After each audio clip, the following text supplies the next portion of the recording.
18. novembrī Latvijā ir 107 gadi. Un 107 izcils Latvijas personības, 107 izcili Latvijas cilvēki. Mums atbild jautājumu, kas viņiem ir Latvija. Un šodien uz jautājumu, kas viņiem ir Latvija, atbild Latvijas Universitātes bioloģijas fakultātes profesors Uldis Kondratovičs. Un viņš mums stāstīs par to, kā Latvijā notiek dažādu skaistu lietu selekcija un kā Latvijā tiek radītas burvīgas vietas, piemēram, tādas kā rododendra dārzs. Izstāst, kas tev ir Latvija? Latvija pirmām kārtām manā uztverē tās jau ir, es runāšu no savu punktu raugoties, tās ir manas saknes. Tās ir manas saknes, kuras es negribu pazaudēt, būdams, augdams uz tām un būdams zināmā mērā tā kā auga virszemes daļa, jeb vasa. Un, tas man ir viss. Un es nevaru iedomāties, ka varētu kaut kādā veidā savu darbību vai savu dzīvi, darbu saistīt ar kaut ko ārpus Latvijas. Stažēšanās, mācīšanās, tas ir kaut kas cits. Uzzinot kaut ko jaunu, iemācoties, atgriežoties, ieguldot, kā saka, savu iegūto un uzzināto, kaut kādā intelektuālā produktā ar augstu pievienoto vērtību, es varu darīt labu visai sabiedrībai. Tāds ir mans priekšstats par manu Latviju. Tagad to šaurāko Latvijas daļu, Latvijas ziedu. Latvijas ziedi, jā, tā ir. Patiesībā, es pašlaik jūtos zināmā mērā tāds varbūt tā zināmā mērā pēctecis, jo acīm redzot jau velk jautājums uz tiem rododendriem, vai ne? Acīm redzot velk jautājums uz tiem rododendriem un pēdējā burtiski kādu 50-70 gadu laikā, kopš pagājušā gada 50. gadiem rododendru kultūras popularitāte Latvijā ir pieaugusi milzīgi. Un patiesībā tas viss pateicoties ir manam tētim, profesoram Rihardam Kondratovičam, kurš 50. gadu vidū šo te virzienu aizsāka. Bet kā viņš pats reiz stāstīja, viņš to aizsāka, būdams tāds sabiedriski ļoti aktīvs cilvēks, jo rododendri ir ārkārtīgi lēnaudzīga kultūra. Tu, lai no maza sīka sēkliņas, jo viņiem ir ārkārtīgi maza sēklas, tie daudzi tūkstoši vienā gramā, līdz ziedošam kārtīgam augam, paiet 10, 15, 20 gadi. Un pa to laiku viņš var nodarboties savām sabiedriskajām aktivitātēm. Katru gadu, kā saka, to procesu atjaunojot, aizsākot un tā. Un, pirmie gadi darbā ar rododendriem pagāja pārbaudot, kas ir piemērots mūsu klimatam, kas nav, jo apstākļi pie mums nav no tiem kā saka, maigākajiem, vai ne? Un līdz ar to arī augiem ir noteikts prasības augšanai kaut kādos noteiktos klimata, augsnes apstākļos, mitrums, gaisma, temperatūra un vispārējais. Pēc tam jau, kā saka, kad ir atrasts tas, kas te var augt, tad jau mēs varam sākt domāt par selekcijas darbu. Patiesībā, kas ir paša cilvēka virzīts process, jo cilvēki jau ir, kā saka, tendēti uz to, ka viņam visu vajag ātrāk, lielāku, spēcīgāku, garšīgāku, skaistāku un tam līdzīgi. Un principā jau tas arī ir selekcijas mērķis, izaudzēt kaut ko jaunu, kas ir izturīgāks, piemērotāks, kā piemēram šajā gadījumā skarbākiem apstākļiem, un tā visa lieta aiziet. Un tas vadītais process, protams, saistīts ar iejaukšanos, bet tādu labvēlīgu iejaukšanos augu dzīves ciklā, kā saka, putekšņi no tēta tiek paņemti, uznesti uz mātes drīksnes, notiek aputeksnēšanās, apaugļošanās, izaug sēkla, un no tās tad var parādīties visādas gaidītas un arī reizēm negaidītas lietas, jā. Tā kā, bet tas selekcijas darbs, tīpaši kokaugiem, kāda arī rododendri prasa ļoti lielu laiku. Un kā saka, pirmie kucēni, kopš selekcijas pirmsākumiem, vai patiesībā tā intensīvais darbs, ja mēs rēķinām, ka aizsācies pagājušā gadsimta 50. gadu beigās, tā pirmās starptautiski reģistrētās rododendru šķirnes, kas izaudzētas Latvijas universitātē, tās lielajā sarakstā iekļūt tikai 1999. gadā. Tā kā pagājuši varam rēķināt 40 gadu lielos vilcienos. Un pēc tam jau maisam gals vaļā, kā saka, un katru gadu 3, 4, 5, reizēm pat vairāk jaunas šķirnes tiek piereģistrētas. Un, es vēl nesen skatījos pēdējo informāciju uz pagājušo gadu. Starptautiskajā rododendru šķirņu reģistrā ir ierakstītas 153 Latvijas universitātē izaudzētas rododendru šķirnes. Tā kā es, būdams arī Latvijas universitātes patriots, esmu lepns ar to, ka tiek starptautiski nests gan mūsu alma mater vārds, gan arī visas Latvijas vārds tomēr. Un tas jau ir ārkārtīgi nozīmīgi. Jā, šeit varbūt tās parādās tāda lielā dilēma.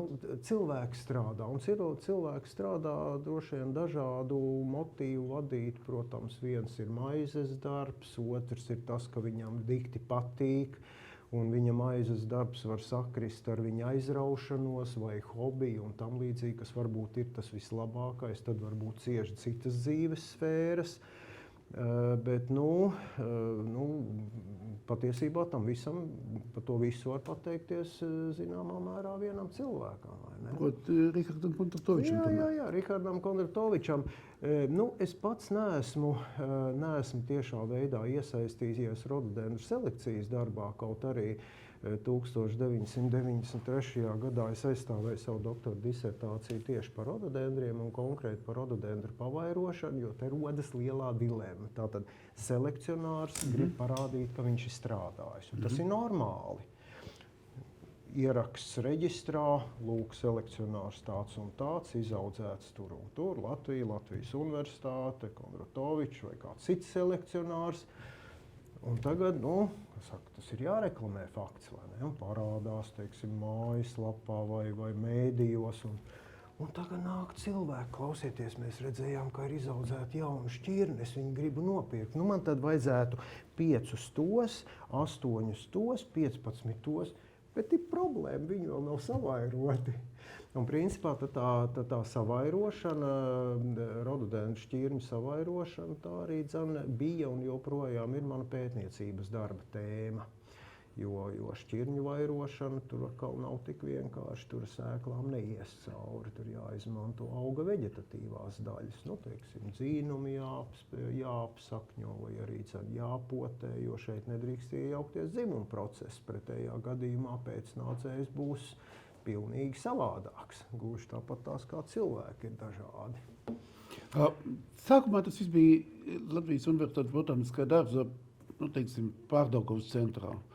Un pēc tam tas viss aizgāja uz Babīti un radās šis unikālais rododendru dārzs. Jā, redz, kas paliek, te atkal tas viena cilvēka ieguldītais darbs un viņa aizraušanās ar konkrētu augu kultūru, bet botāniskajam dārzam ir cita misija. Botāniskais dārzs nedrīkst pārstāvēt monokultūru. Bet patiesībā kādreiz manā bērnībā tur ejot, tad bija tāds sajūta, ka tie ir rododendru dārzs. Jā. Nē, bet tā joprojām ir, vai ne? Bet tas ir diezgan ierobežots laiks, kādas 2-3 nedēļas, māja beigās, jūnija sākumā. Bet tad līdz ar to radās ideja, kāpēc ne?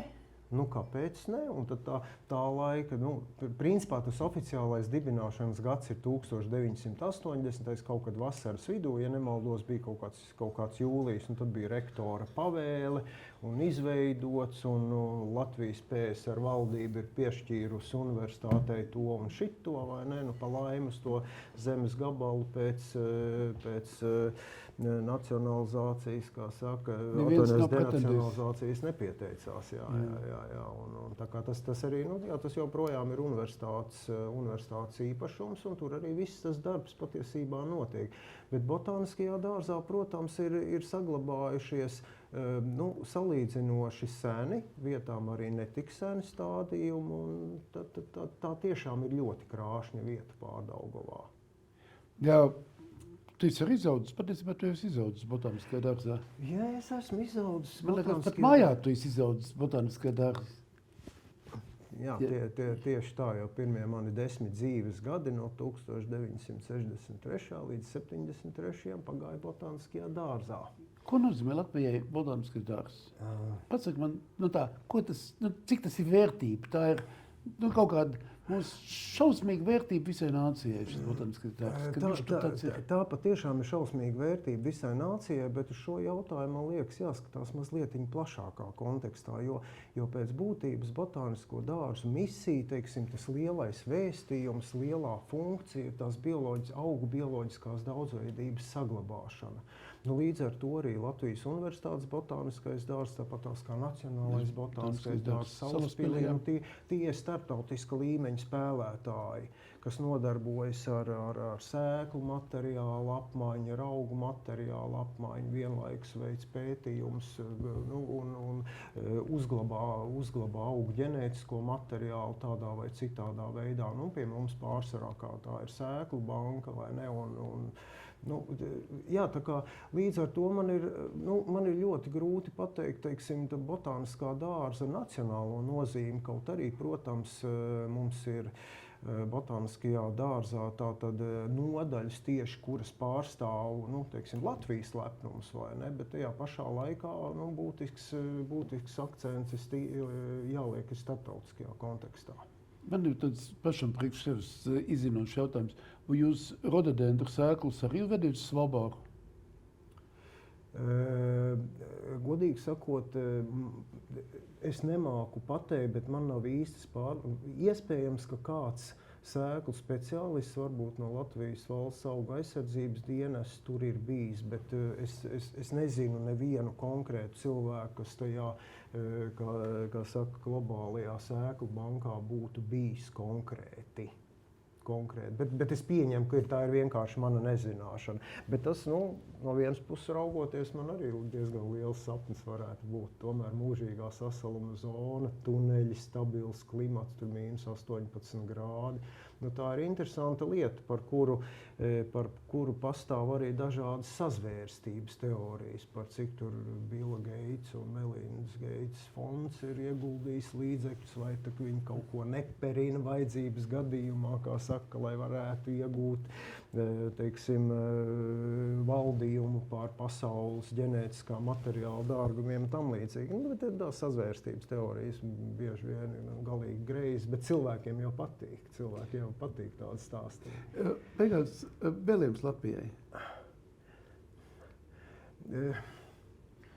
Vēlējums Latvijā saglabāt cilvēcīgas attiecības pie mums pašiem iekšēnē, saglabāt savu identitāti un būt lepniem ar savām saknēm un turēties pie tām.